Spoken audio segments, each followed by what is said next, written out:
I never thought I would see the day when someone tried to take away my home, not because of debt, not because of missed payments, but because of something much bigger. The Homeowners Association, better known as the HOA, decided they had the power to claim my house. But here's the thing they didn't realize. It wasn't just my house. It was federal government property. Have you ever had someone try to bully you out of something that was rightfully yours? That kind of feeling, the anger, the confusion, the fear, it all hit me at once. This wasn't just about bricks, wood, and paint. This was about dignity. This was about being pushed into a corner where I had to fight back. The HOA thought they had authority over everything inside the neighborhood, but they didn't know the storm they were about to face. From the very first letter I received, I knew something wasn't right. The envelope looked official. The logo was bold. The language was sharp. You are in violation of HOA rules and regulations. Failure to comply will result in further action. Those words hit me like a hammer. I read the letter twice, then 3 times, thinking maybe I had misunderstood.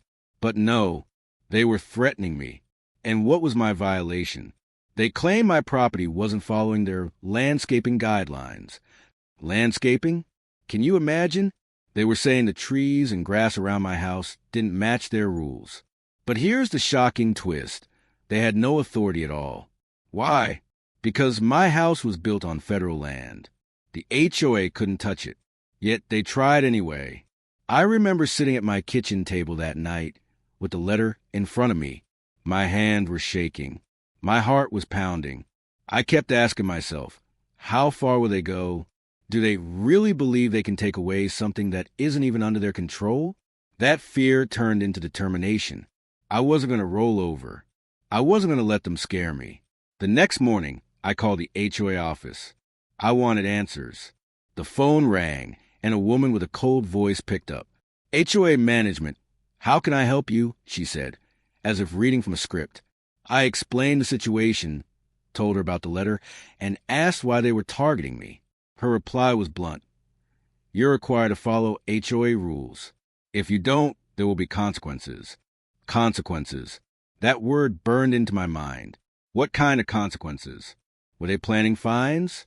Lawsuits? Seizing my property? My voice shook, but I told her clearly, you don't have jurisdiction over my home. This is federal property. There was silence on the line. Then she said, we'll see about that, and hung up. I knew then this wasn't going to be easy. Days turned into weeks, and the letters didn't stop, each one more aggressive than the last. Final notice. Immediate action required. Legal proceedings pending. The language was designed to scare me, and honestly, it worked at first. I felt trapped. I felt alone. Every time I opened my mailbox, it felt like an attack on my sanity. But here's what they didn't expect. I started digging. I went through every document I had. I pulled out federal agreements. I searched government records. I called offices that I never thought I'd have to call. And every piece of paper, every record, confirmed the same thing. My house was on federal land. The HOA had absolutely zero legal power. None. Still, they kept pushing. And the more they pushed, the stronger I got. Because here's the truth.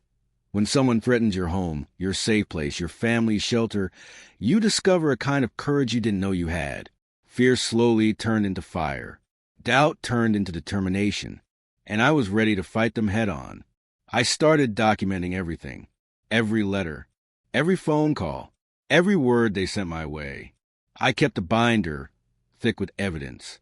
If they wanted a war, I was going to fight with facts. And I wasn't alone. Neighbors started noticing. Some whispered that they had been bullied too. Others admitted they paid ridiculous fines just to keep the HOA off their backs. Suddenly, it wasn't just my fight. It was a community's fight. One night, a neighbor knocked on my door. His face looked tired, but his eyes were serious. I heard about your situation, he said quietly. They fined me thousands for painting my door the wrong shade of blue. I never had the strength to stand up to them. But you're different. You're fighting back. That moment lit a fire inside me. It wasn't just about me anymore. It was about every homeowner who had been pushed around, every family who had felt powerless, every person who had been silenced. The HOA wasn't just messing with one person. They were abusing an entire community. And I couldn't let that continue. I went to bed that night with a decision in my heart. I was going to stand up. I was going to challenge them publicly. No more whispers. No more fear. I would expose the truth. But standing up meant more than just shouting. It meant building a case. It meant patience. It meant strength.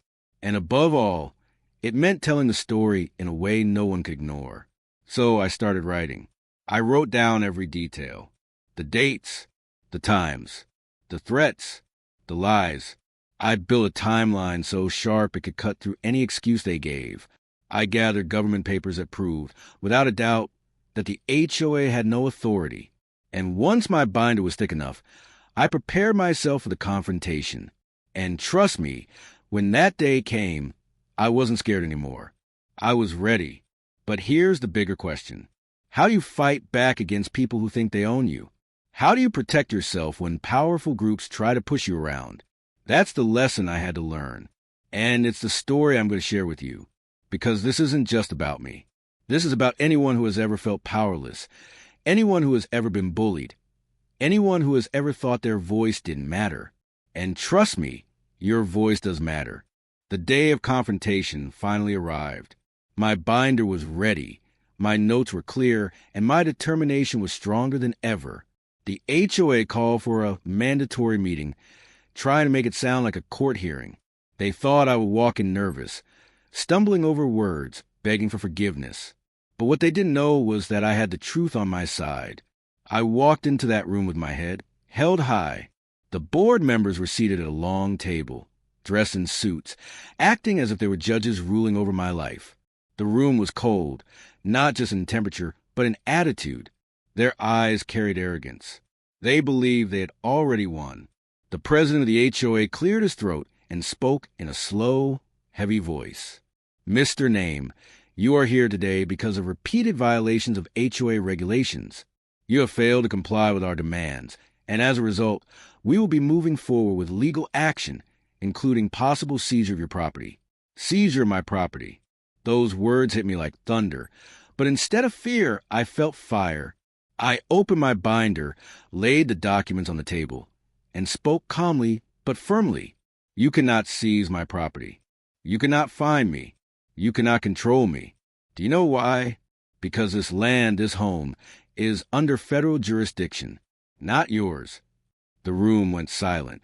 For the first time, I saw a flicker of doubt on their faces. They didn't expect me to know the law. They didn't expect me to come prepared. I pulled out the government records. I read out the federal agreement word for word. Every sentence was a hammer breaking down their fake authority. My voice grew louder, steadier, stronger.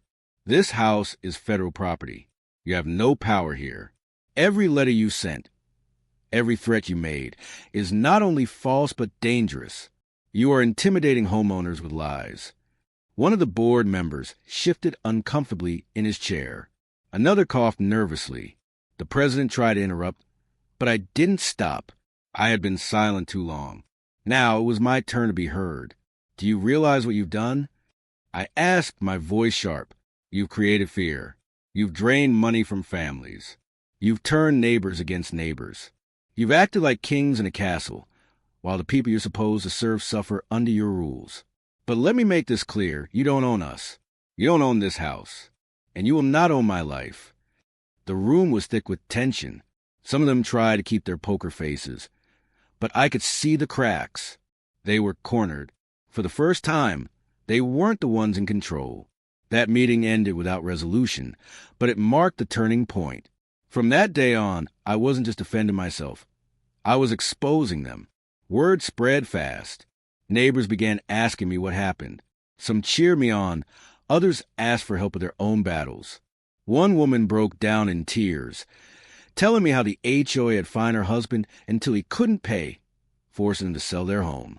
Another man said he had lived in silence for years, too afraid to push back, but now he felt hope. The HOA didn't expect this. They thought I would be just one voice, but my voice became many. The community started standing together. We compared letters. We shared stories. We uncovered patterns of abuse intimidation, and greed. What once looked like isolated cases turned out to be a system of control built on fear. And then something powerful happened. People stopped being afraid. The HOA sent out more letters, but this time, neighbors didn't hide them. They shared them openly. They posted them online. They showed the world what was happening. The HOA's grip was slipping, and they knew it. But here's the truth about power. When it feels threatened, it doesn't give up easily. The HOA doubled down. They hired lawyers. They spread rumors. They tried to paint me as a troublemaker, saying I was the one dividing the community. They thought intimidation would silence me again, but they were wrong. Because by now, I wasn't just fighting for myself.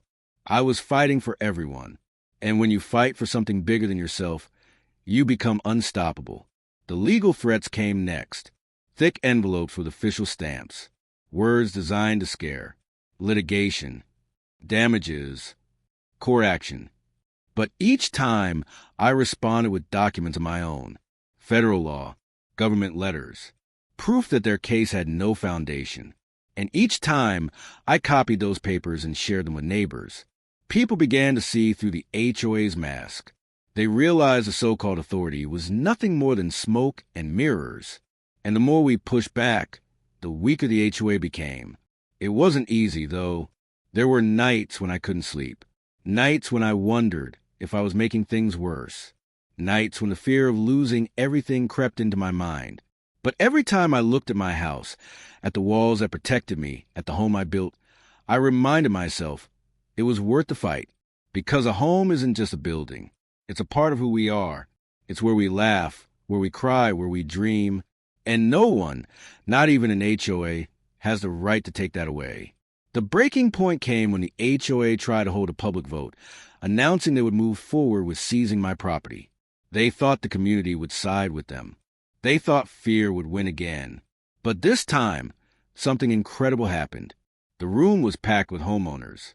People who had been silent for years now stood shoulder to shoulder. One by one, they spoke up. They told their stories. They exposed the unfair fines, the threats, the bullying. Voices that had been silent for so long were finally free. And when it was my turn, I stood up and said the words that ended it all. This is not just about me. This is about every family here. This is about justice. And this is about stopping the abuse before it destroys more lives. My house belongs to the federal government, not the HOA.